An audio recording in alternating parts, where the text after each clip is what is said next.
Transfere. Com a palavra, o ilustre deputado Dr. Paulo Ciufi. Transfere. Com a palavra, o deputado João Grandão. Vossa Excelência disporá de 8 minutos para o seu pronunciamento.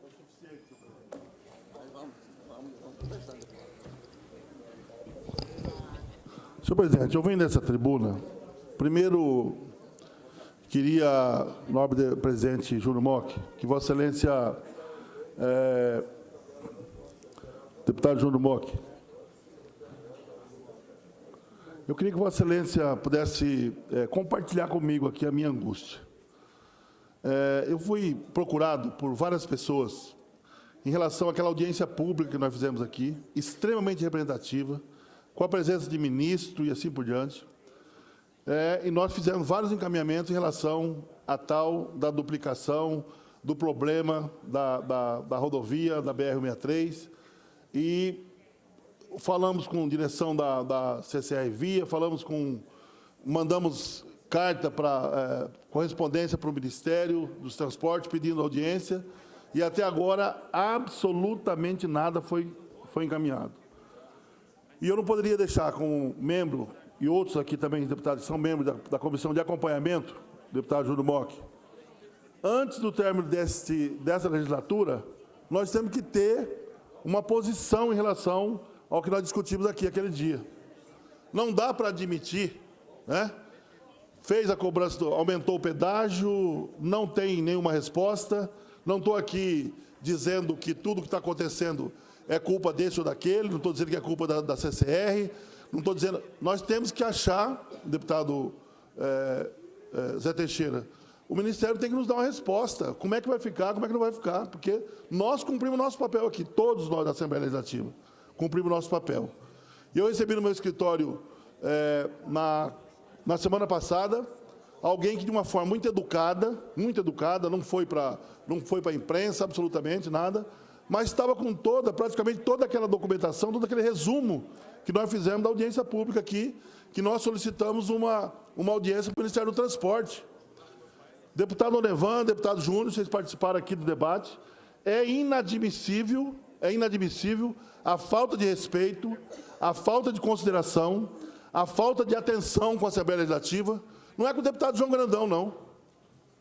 É com a Assembleia Legislativa. Nós fizemos aqui uma audiência extremamente representativa, com a presença do Ministério, com a presença de uma pessoa aqui também da NTT, que veio aqui para falar nada com nada, que não sabia nem que aqui tinha representante da NTT.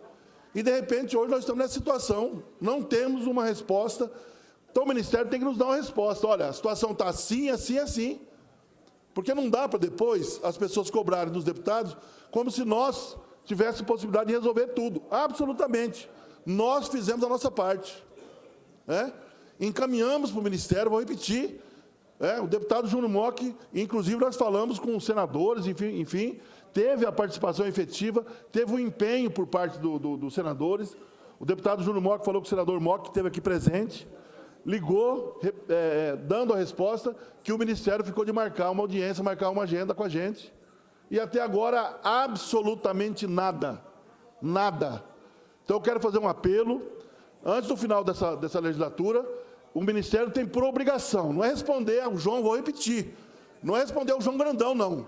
É responder à Assembleia Legislativa, responder uma decisão que foi tomada aqui numa audiência pública extremamente representativa, sem nenhuma posição ideológica de partido, de PT, absolutamente, e até agora, absolutamente nada. E os consumidores, os usuários, estão desesperados. E eu venho aqui, então, fazer esse apelo aqui para esta casa, que com todos tiveram a contribuição, todos, sem exceção, em relação ao problema da BR-163. Deputado Onevan. Deputado João Grandão, primeiramente cumprimentar a Vossa Excelência pelo seu pronunciamento e pela oportunidade desse pronunciamento. Realmente é um grande desrespeito, não só para com a Assembleia Legislativa do nosso Estado, mas para com toda a nossa população. É um desrespeito total. Então, veja só, isso que não tem como duplicar, mas que é isso, é aquilo. Resultado. O que está acontecendo? Lá na região mais no sul do Estado, nem manutenção tem. A pista, o asfalto está toda cheia de buraco. Deve ter ido para lá esses dias, porque eu reclamei. viu, deputado Zé Teixeira? Porque reclamei, mas é muito buraco, a pista tem que ser recapeada, aqui está aí, além de não duplicar, o que existe está acabando. Agora, é inconcebível, sabe o que, deputado João Grandão? A NTT parece que é funcionária da CCR. Funcionária da CCR, por quê? Você sabe onde é o escritório da CCR? Lá junto. Dentro da CCR. Pode um negócio desse? Isso é uma vergonha. Isso é uma vergonha. Então é esse o quadro que nós temos aí da BR-163 com essa CCR aí que não tem compromisso nenhum, não tem responsabilidade, continua cobrando pedágio, aumentando o pedágio, alegando que não tem como investir, porque o tráfego diminuiu. Como diminuiu? Mas se continua arrecadando da mesma forma. E a arrecadação que já foi feita aqui nesses anos aí, quase que cobre todo o investimento já feito pela empresa. Então, deputado, parabéns pelo seu pronunciamento. Obrigado, deputado Nevan. E também o seguinte, foi muito bem lembrado o deputado Nevan, depois da reunião que nós tivemos aqui da audiência pública, nós tivemos uma reunião com várias instituições, e a presença de pelo menos 20 municípios representados. O deputado sabe, foi feito lá na sala da presidência, e até agora, absolutamente nada. Deputado Cabaldi. Rapidinho, deputado João Grão, que o tempo você está encerrando. A verdade é que essa é uma obra, deputado João Grão, igual várias executadas no nosso país. Essa obra ela foi feita a licitação, feita os entendimentos, antes da Operação Lava Jato. Não tinha previsão, né, de haver corte desses recursos como estava sendo feito antes. A verdade é essa, é obra para lavar dinheiro. Não se esperava que, ou melhor, não se esperava que tivesse que fazer com os recursos arrecadados dos pedágios. É isso. Mudou, deputado João Grandão, está mudando. E por isso a obra não anda. A obra não anda. Caiu a ficha que com que se arrecada não está dando para cumprir o compromisso. É isso. Agora, essa casa precisa se posicionar. Tem que se posicionar. É uma casa que tem uma força que representa os cidadãos sul-mato-grossenses. Olha, cadê o entendimento? Cadê o compromisso? Cadê os acordos? Tem os compromissos assinados para que essa obra ande. Não justifica dizer que diminuiu o fluxo de veículos. Horas, conversa para boi dormir. Não tem mais o fluxo de recursos como tinha antes, vindo ilicitamente para poder usar a obra apenas para lavar dinheiro. É isso. Infelizmente tem que falar isso aqui na tribuna. Pois é, nobre deputado, eu diria que essa Assembleia tomou, sim, uma posição, entendeu? O problema é que está tendo um descaso.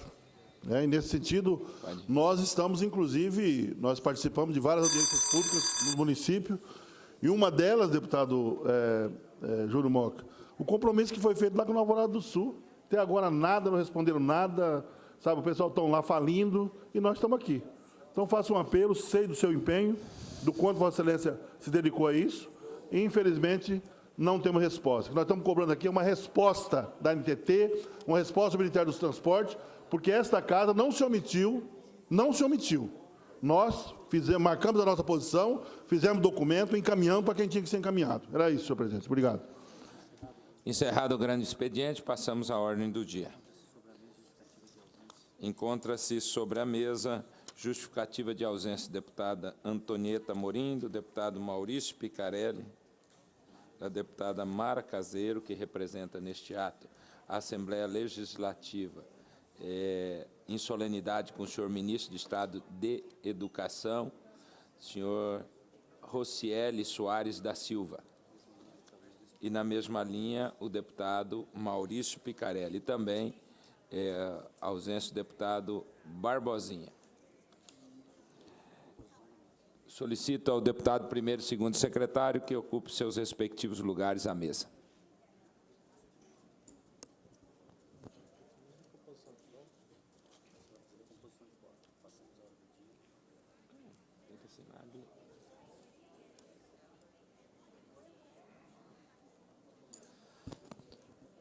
Solicito aos senhores deputados que acessem o sistema biométrico para que possamos fazer a recomposição de quórum.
Solicito ao deputado primeiro secretário que faça a verificação de quórum.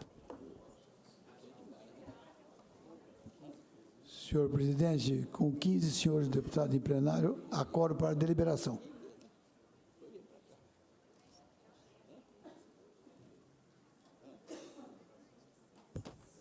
Havendo quórum para a deliberação, passamos à apreciação das matérias pautadas para esta sessão. Em discussão única, veto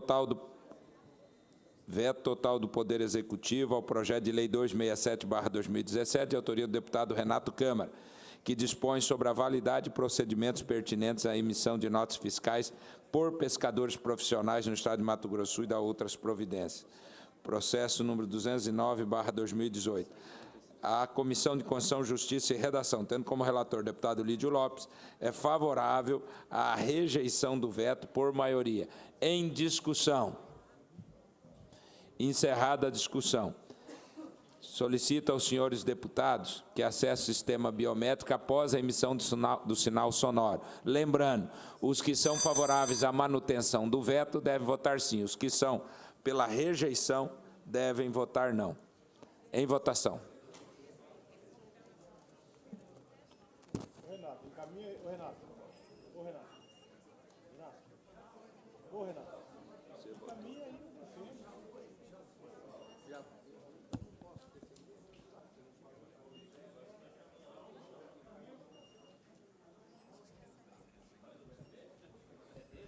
Pela ordem, senhor presidente. Com a palavra pela ordem, deputado Renato Câmara. Só para fazer o encaminhamento aqui da votação, pedindo o apoio para a derrubada desse veto, que esse veto simplesmente é dar condições para que o pescador que pega o seu barco e fica 4, 5 meses pescando, ele não tem internet, não tem computadores, e a nota fiscal que ele tira na Genfa ou no escritório, ela tem duração de 90 dias. Então, o pescador ele tem um transtorno muito grande na sua vida, porque ele precisa para vender, e quando ele não vende o pescado e volta, e passou 90 dias, ele precisa fazer o estorno dessa nota e pagar R$ 53,00 por nota que ele emitiu e não utilizou essa nota. Então, eu estou pedindo para o governo do Estado para ele ampliar esse tempo, em vez de ser os 90 dias, mas ser todo o período de pesca, para que dê mais condições para o pescador profissional. Então, eu estou fazendo um encaminhamento, senhor presidente, pedindo o apoio dos nobres deputados.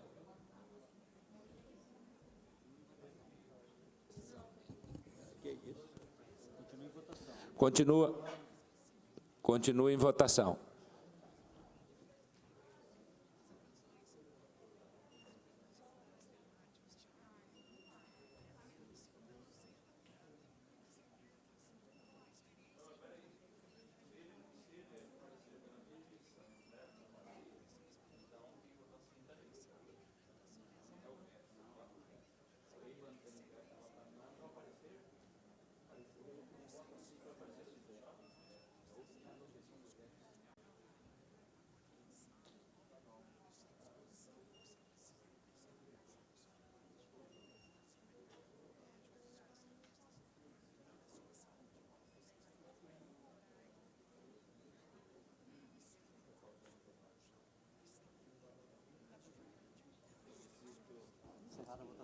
Solicito ao deputado Herculano Borges, já votou, que emita o seu voto.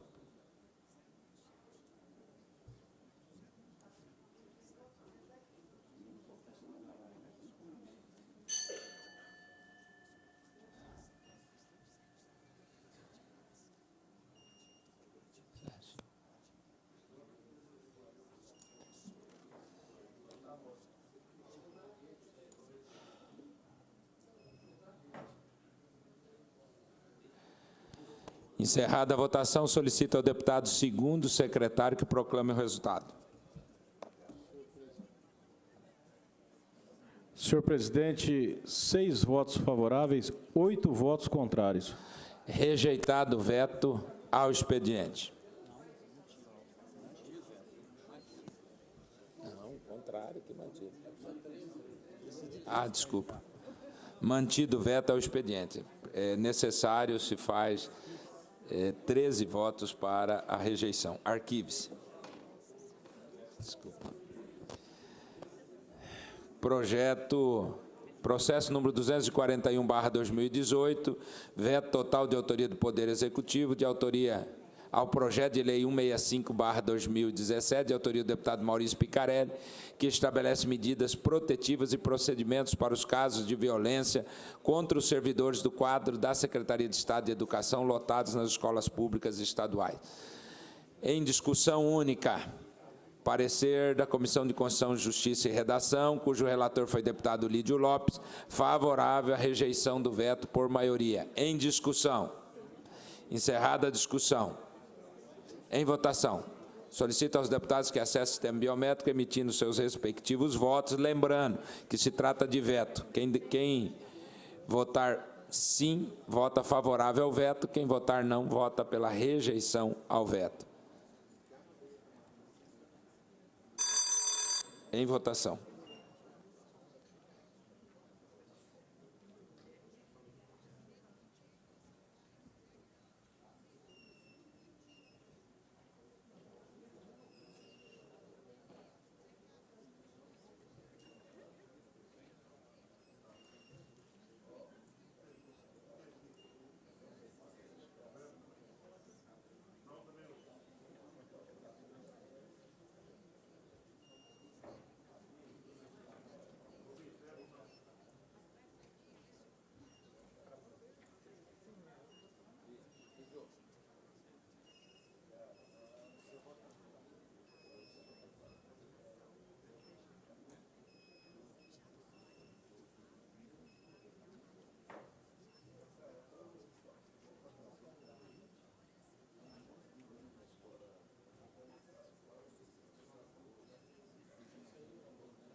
Encerrada a votação. Solicito ao deputado segundo secretário que proclame o resultado.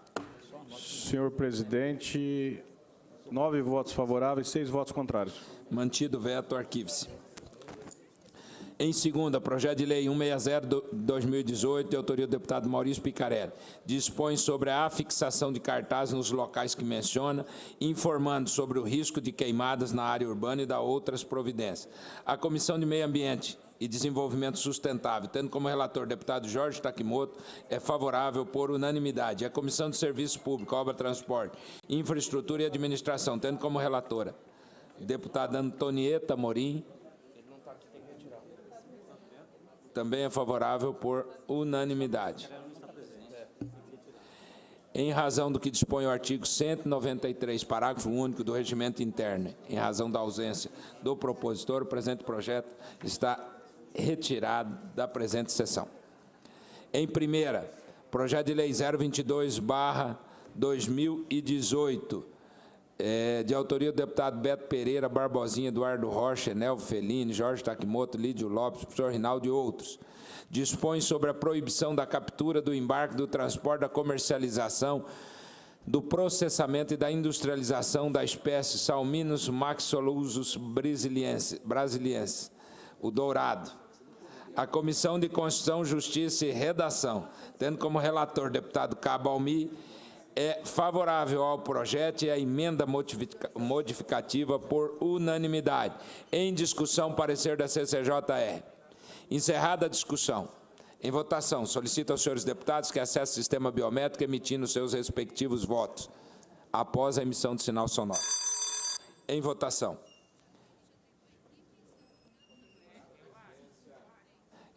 Esta presidência registra e agradece a presença do vereador Máximo Carlos, do município de Batayporã, agradecendo a ilustre presença em nossa sessão.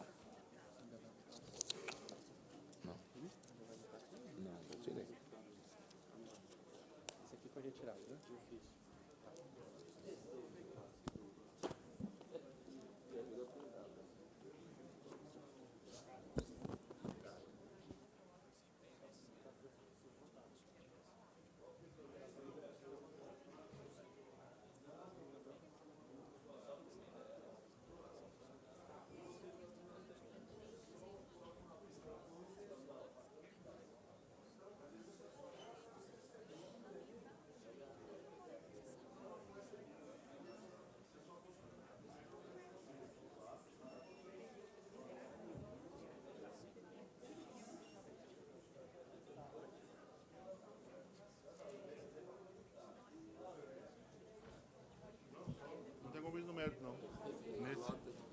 Só no primeiro, né? Senhor presidente, pela ordem, senhor presidente. Com a palavra, pela ordem, deputado João Grandão. O projeto que está em pauta é o 22018 do deputado Beto Pereira, é isso? Isso. Nós temos uma concepção em relação a esse projeto. Em relação à tramitação, nós não temos nenhum problema. Mas nós queremos aqui declarar que nós não temos compromisso no mérito. No mérito, nós vamos estar discutindo ainda. O deputado Cabalmi é da Comissão de Constituição e Justiça, que poderia também dar o seu parecer.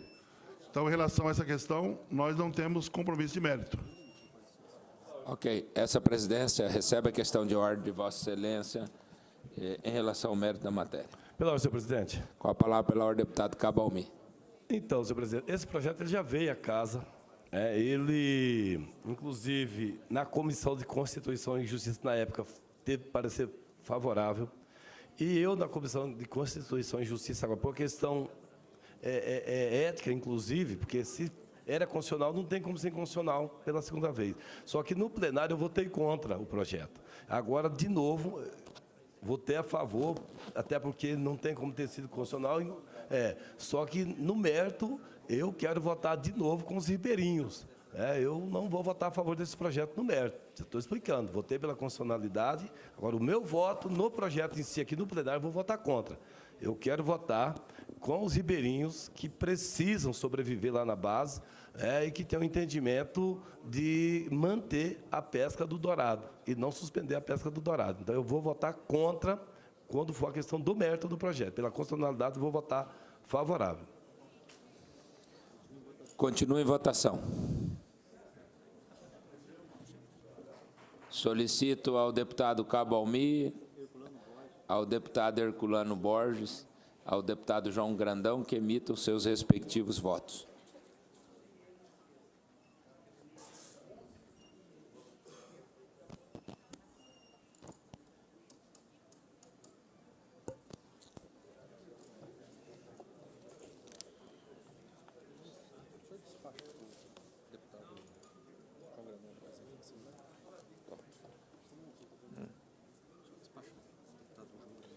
Cadê?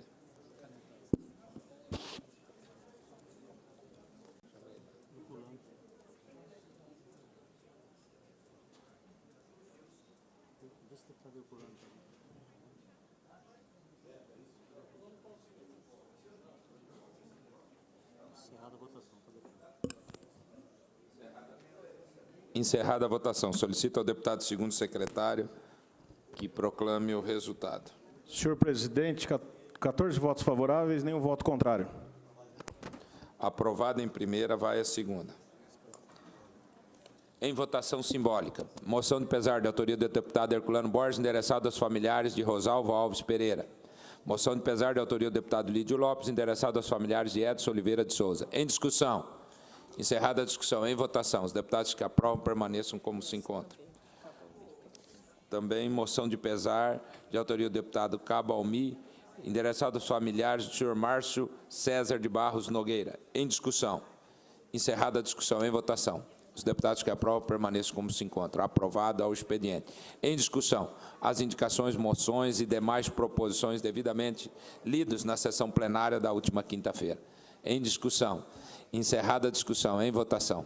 Os deputados que aprovam permaneçam como se encontram. Aprovado ao expediente. Essa presidência vai suspender a sessão por 15 minutos para que possa fazer uso da tribuna o contra-almirante Carlos Eduardo Horta Arentes, comandante do 6º Distrito Naval da Marinha do Brasil, que explane sobre a presença da Marinha do Brasil na fronteira oeste. Solicito, está suspensa a presente sessão. Solicito ao cerimonial que conduza o comandante contra-almirante Carlos Eduardo Horta Arentes até a tribuna para que possa fazer o seu pronunciamento.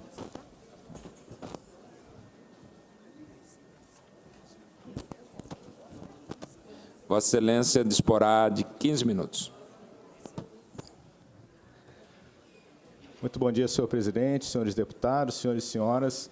É um privilégio, uma oportunidade muito grata para mim, como comandante do 6º Distrito Naval, ter a oportunidade de apresentar aqui aos senhores, por momentos muito breves, algumas das atividades da Marinha do Brasil aqui na nossa região, em particular do 6º Distrito Naval.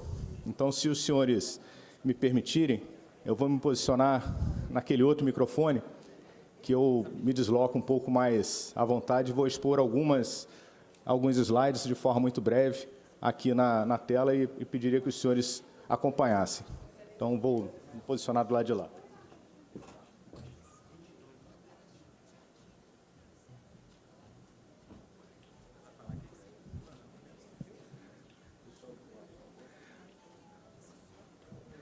Como é que é a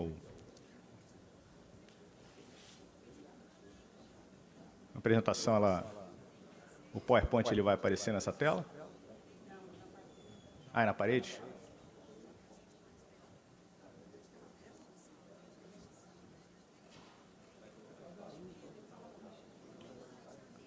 Ah, perfeito. Então, de uma forma muito breve, eu vou falar sobre a área de jurisdição do 6º Distrito Naval, quais são as unidades que compõem o 6º Distrito Naval e algumas perspectivas específicas da nossa área.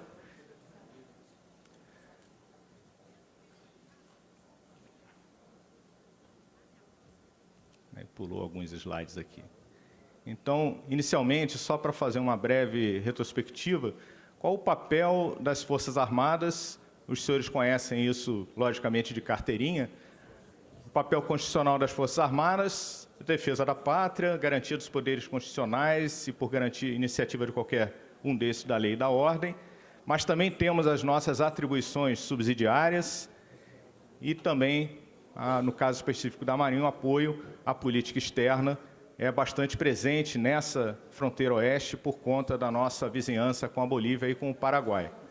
Além disso, a Lei Complementar 97, ela propõe às Forças Armadas, além dessas ações repressivas e ostensivas e o apoio com os órgãos de fiscalização e os órgãos policiais, nós também temos esse papel de combater os delitos transfronteiriços e ambientais em cooperação com esses órgãos de segurança pública e de fiscalização.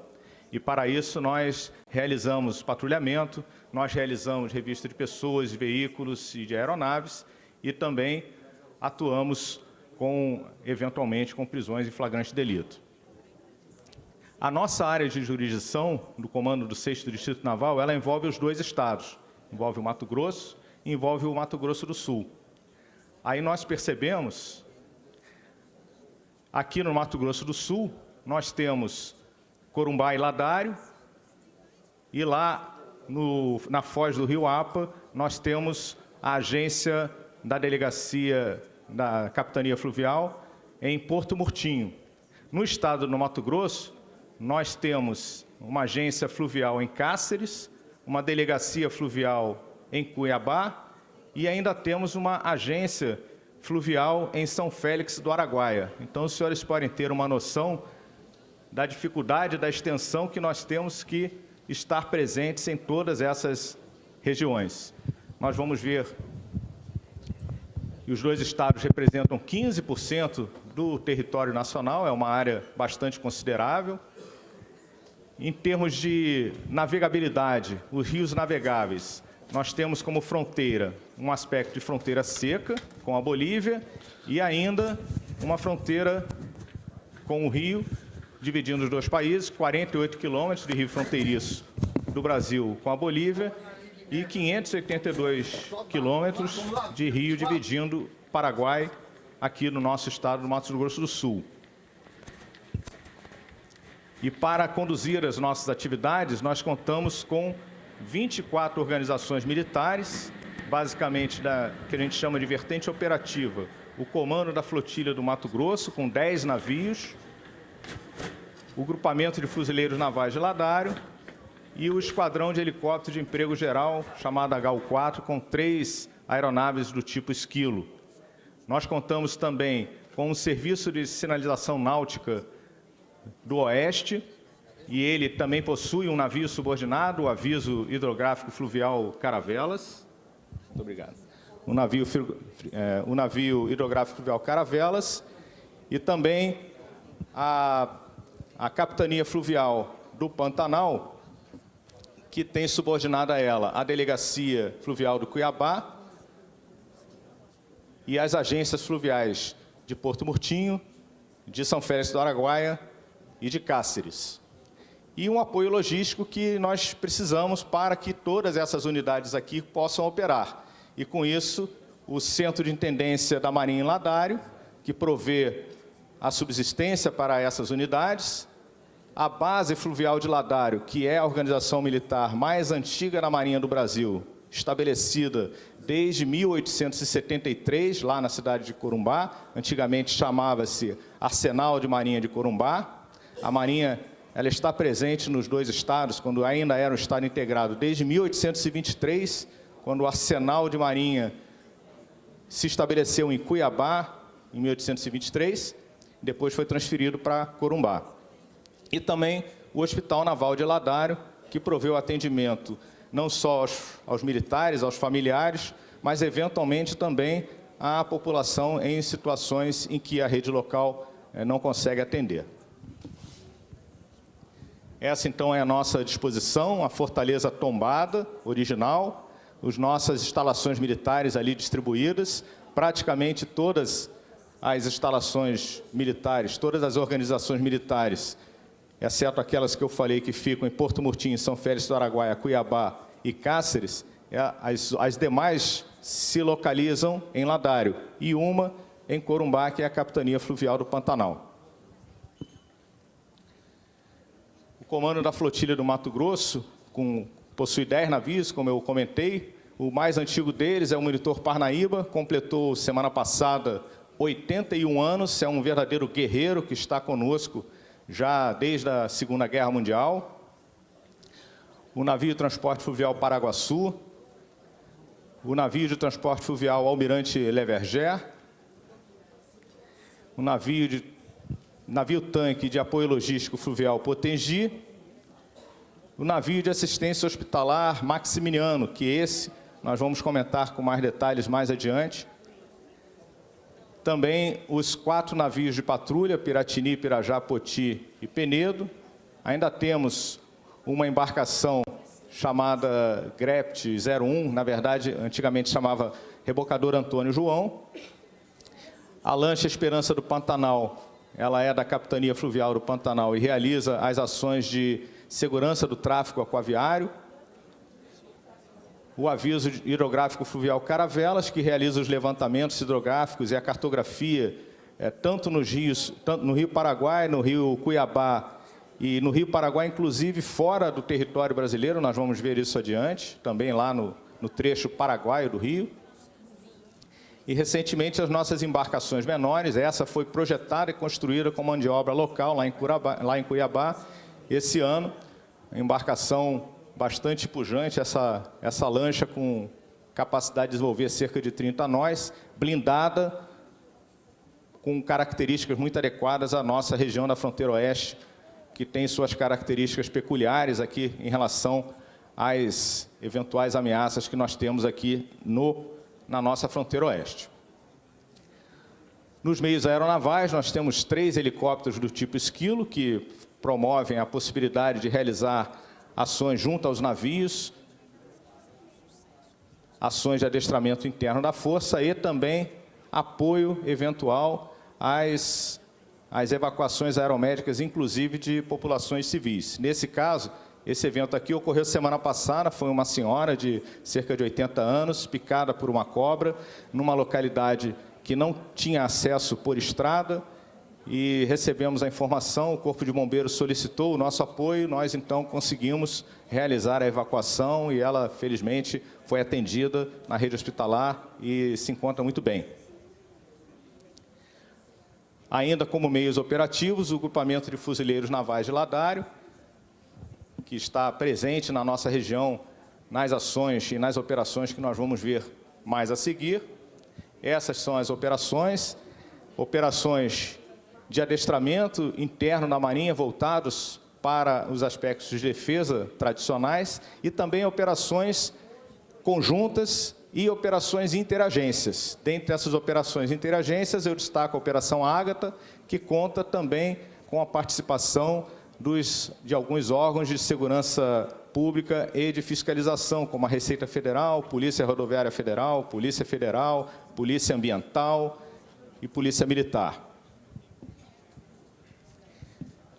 No que diz respeito à segurança do tráfego aquaviário, conduzido pela rede da Capitania dos Portos, a Capitania Fluvial do Pantanal, Delegacia Fluvial e as agências fluviais de São Félix do Araguaia, Cáceres e Porto Murtinho, nós temos que fazer essa atribuição, considerada a atribuição da autoridade marítima nas hidrovias, fazer a fiscalização das embarcações, da documentação dos condutores, e também evitar situações como essa, uma criança pilotando um jet ski. Então, também cabe a nós conduzir essa fiscalização para que nós não tenhamos acidentes e, com isso, a salvaguarda da vida humana no mar, o nosso bem maior da nossa sociedade, seja, de fato, atendido e preservado.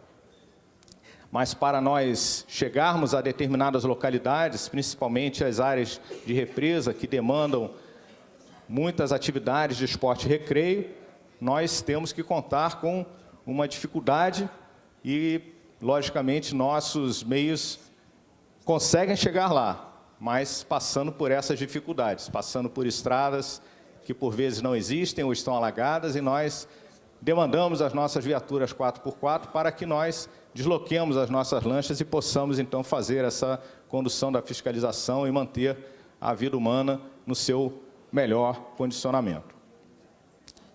Indo agora para a parte da hidrografia e da navegação, conduzida pelo Aviso Hidrográfico Fluvial Caravelas e o Serviço de Sinalização Náutica do Oeste, nós conduzimos a elaboração da cartografia de Cuiabá para baixo, 68 croquis de navegação, e no trecho Paraguai, no Rio Paraguai, no trecho brasileiro, 110 cartas de navegação, e no trecho paraguaio do Rio Paraguai, 33 cartas conduzidas ou elaboradas pela Marinha do Brasil. Então, aqui nós vemos a situação do Rio Cuiabá e do Rio Paraguai, tanto no seu tramo norte, como também no tramo sul. Assistência hospitalar, uma das atividades subsidiárias conduzidas pela nossa Marinha, em particular, não só pelo navio hospitalar Almirante Maximiliano, outros navios também podem levar médicos, enfermeiros e dentistas embarcados, mas o navio hospitalar, logicamente, ele possui toda uma estrutura voltada para o atendimento hospitalar à nossa região. Nós temos uma quantidade bastante razoável, isso é feito ao longo de todo o ano, cada mês esse navio suspende para realizar esses atendimentos junto com os outros navios da flotilha no Mato Grosso. Em 2018, nós tivemos uma redução nessa capacidade de atendimento por conta das restrições orçamentárias e, consequentemente, os medicamentos distribuídos, esses, em geral, fornecidos pelas prefeituras, também sofreram suas reduções, mas nós estamos lá todos os meses, independentemente disso. No final, eu vou passar um filme que representa bem essa atuação fantástica que nós fazemos em relação à nossa população carente. Então, aqui nós vemos a estrutura interna desse navio, e ele também leva e traz os médicos para aqueles locais em que o navio também não consegue chegar. E aqui é um filme que eu destacaria, talvez tenha que aumentar o volume, só voltar ele um pouquinho, eu resumiria com esse filme que mostra as atividades do navio hospitalar Almirante Maximiliano.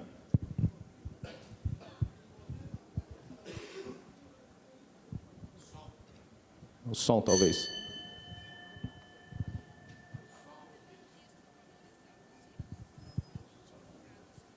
Numa região isolada, longe de hospitais e até de postos de saúde, moradores do Pantanal contam com atendimento médico flutuante. O barco passa uma vez por mês e salva vidas enquanto sobe e desce o rio Paraguai.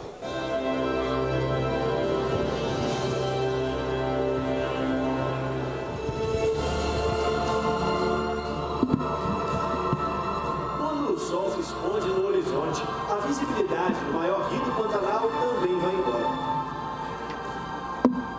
Com pouca luminosidade, quase não se vê o que vem pela frente.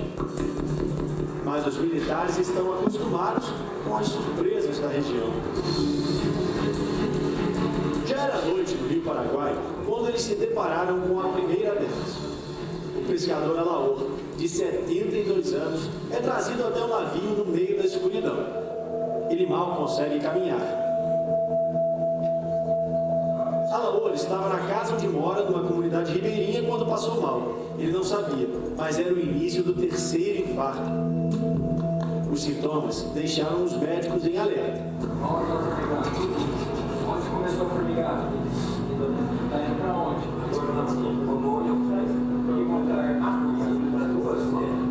Num lugar como esse, os médicos da Marinha são a única esperança. O hospital mais próximo está a quase 1 hora. A esposa, dona Berenice, estava preocupada. Estou preocupada. Eu já teve uns problemas de infarto, então a gente gritamos, né? Ela já infartou 2 vezes? Já, 2 vezes. 2 vezes. Você que decidiu vir para cá? Ou foram eles que te encontraram? Não, eu pedi a Marinha subindo, aí eu desci lá de lanterna e eles pararam e voltei. Sabia que era um navio hospital? Não, eu sei porque eu já conheço o navio, né? Os médicos tentam reanimar o paciente, mas o estado dele só piora. Não há outra saída senão levar o pescador até a cidade mais próxima. O município de Corumbá, no Mato Grosso do Sul, está a 50 quilômetros de distância do navio. Mas para chegar lá, é preciso mudar o plano de navegação. Máquina de manobra, atenção para instalar nova, atenção para instalar nova. Esse é um momento tenso. O comandante precisa de uma autorização para poder voltar para o navio e salvar a vida do paciente. Eles estão correndo aqui, também no tempo que ele conversa com o comando na base, o timoneiro que faz a volta no navio. O navio retorna, mas a navegação é lenta para quem tem pressa. Berenice é retirada da enfermaria. A preocupação aumenta. O comandante do navio tenta controlar a situação. Eu fico com Berenice do lado de fora. Os militares decidem mandar o paciente numa embarcação menor até o porto de Corumbá. A transferência pelo rio é feita com a ajuda de todos os marinheiros. Eles conseguiram reanimar o seu Alaor aqui na enfermaria do navio hospital e agora ele vai ser levado para Corumbá. É um trabalho em equipe que precisa ser rápido para poder salvar o paciente. Os marinheiros precisam prender bem o paciente na maca. A embarcação leve pode virar e qualquer erro agora é fatal. Os militares preparam também material hospitalar para manter o pescador acordado e respirando. Enquanto isso, o navio continua navegando e toda essa operação acontece em movimento. A troca de embarcação é feita em menos de 1 minuto. Alaor é acompanhado por militares e um dos médicos e segue para o hospital. O barco desaparece na escuridão. O médico Matheus está embarcado pela primeira vez no navio hospital e já atendeu um paciente à beira da morte. Então, não imaginava que ia ser tudo isso, não. Cada dia é uma surpresa diferente, uma experiência nova, né? São experiências únicas que eu vou levar para toda a minha vida, com certeza. Seguimos navegando pelas águas do Rio Paraguai. Por onde o navio passa, atende brasileiros que vivem ao longo do rio ou no meio da floresta. Pessoas que só conhecem essa vida, esse lugar. Genilson e Davina, que encontramos mais à frente. O casal trouxe o filho pequeno para o navio. O menino teve uma reação alérgica e precisou de atendimento. Estava todo dolorado. Fiquei nervosa, foi a primeira vez que acontece isso. Como eu tinha visto a Maria passar para cima, e foi pro meu esposo, falei, vamos atrás da Maria. Você já teve que levar no hospital? Ele não, os outros já, os hospitais já conseguiram. E aí, como é que foi? Daí que saía, às vezes, quando não tinha barco ainda, a gente tinha que pegar outra embarcação, por exemplo, que lancha freteira que descia, tinha que esperar, ou carona que passasse. Mas a lancha freteira a gente tem que saber o dia que ela ia passar para a gente pegar. Genilson é um típico homem do Pantanal, nascido e criado a Marinha. Ele conta que antes do navio da Marinha atender os ribeirinhos, viu a filha recém-nascida morrer por falta de atendimento. Não havia embarcação para levar o bebê ao hospital. Você perdeu um filho, acho que nós vamos ter um filho perdeu o pai que o pai perdeu um filho, porque é uma dor que nunca se por isso que vai ser Deus que livre. Eu não deveria mesmo.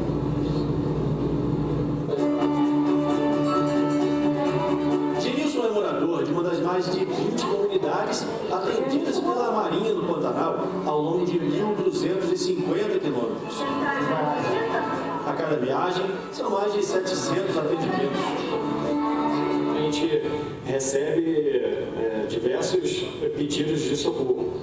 E realmente, voltando ao caso do seu Alaor, ele vê ali as ações ali dos médicos para poder salvar aquela via ali. Agora a gente tem notícias dele que ele está vivo, isso me emocionou bastante. Depois dessa entrevista, fomos até o hospital encontrar o Alaor. O pescador estava bem e agradeceu o trabalho da Marinha. Até um abraço no pessoal lá. Apesar de ter sido salvo no terceiro infarto, 2 dias depois desse encontro, Alaor foi vítima de um AVC fulminante e morreu na hora. Dessa vez, não teria chance de ser salvo. A morte dele entristece, mas não abala a tropa. Não tira dos marinheiros a vontade de navegar para ajudar quem precisa, porque eles sabem que para muitos na imensidão do Pantanal, esse navio é a única esperança.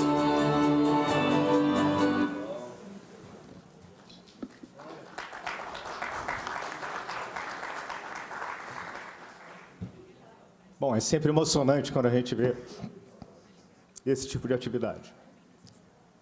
Mas, além disso, nós também temos outras atividades subsidiárias que nós cooperamos com as populações, e um dos projetos também mais fabulosos que eu vejo é o projeto Força no Esporte, em que nós atendemos as crianças carentes e que estão estudando, são forçadas a estudar no sentido de que, para estar nesse projeto, elas têm que estar matriculadas nas escolas. Então, elas cumprem o horário escolar ou na manhã ou na tarde, e no contraturno elas participam de atividades esportivas com alimentação fornecida pelo Ministério da Defesa, e é realmente um programa fabuloso. São 300 crianças atendidas pela Marinha, lá na região de Corumbá e Ladário.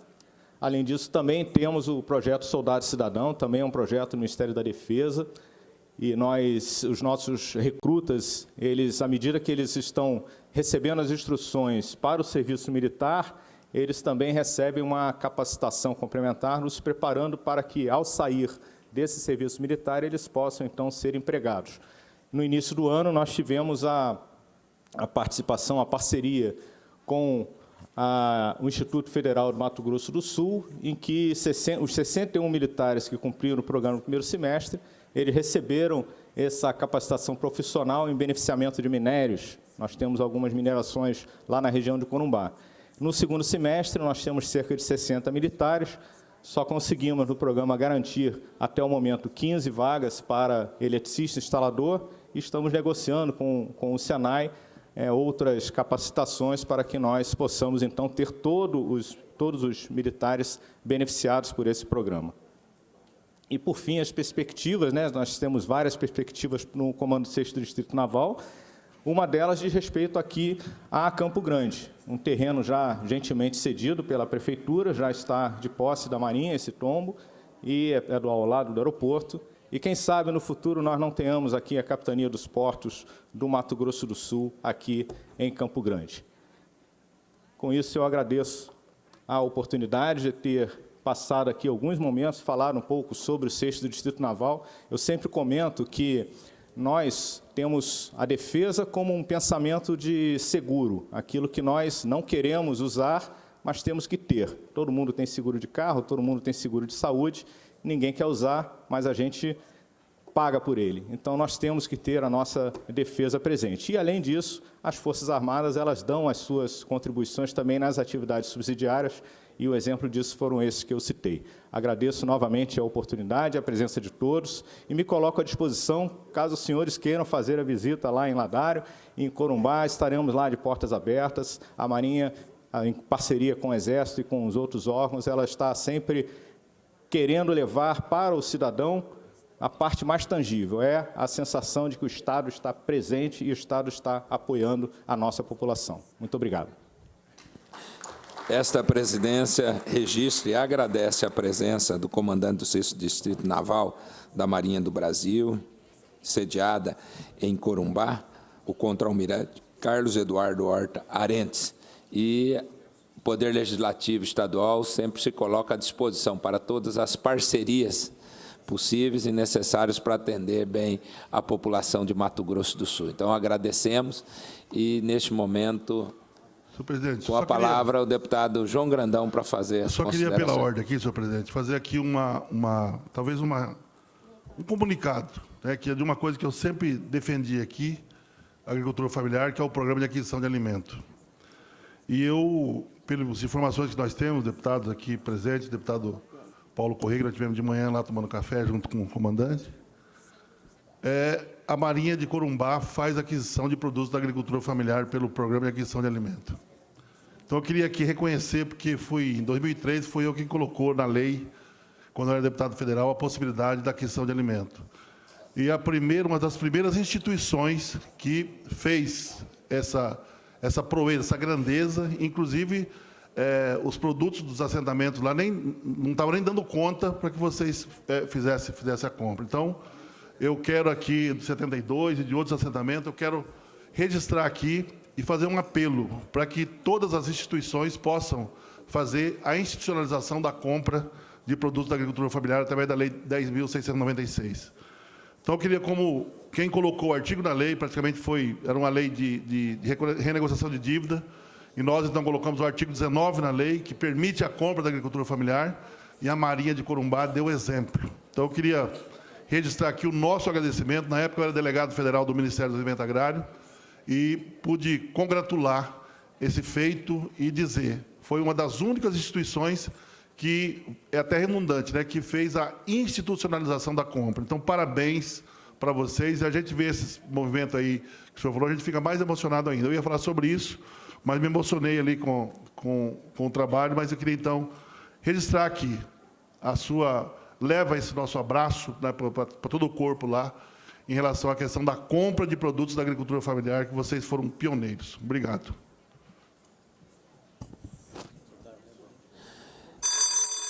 Esta presidência declara reaberta a presente sessão. Com a palavra, nas explicações pessoais, deputado Beto Pereira. Transfere. Com a palavra, o deputado Lídio Lopes. Com a palavra, o deputado Amarildo Cruz. Transfere. Com a palavra, o deputado Paulo Correia. Transfere. Com a palavra, o deputado Pedro Kemp. Transfere. Com a palavra, o deputado João Grandão. Com a palavra, o deputado Cabalmi. Não havendo mais oradores inscritos, essa presidência vai encerrar a presente sessão. Está encerrada a presente sessão.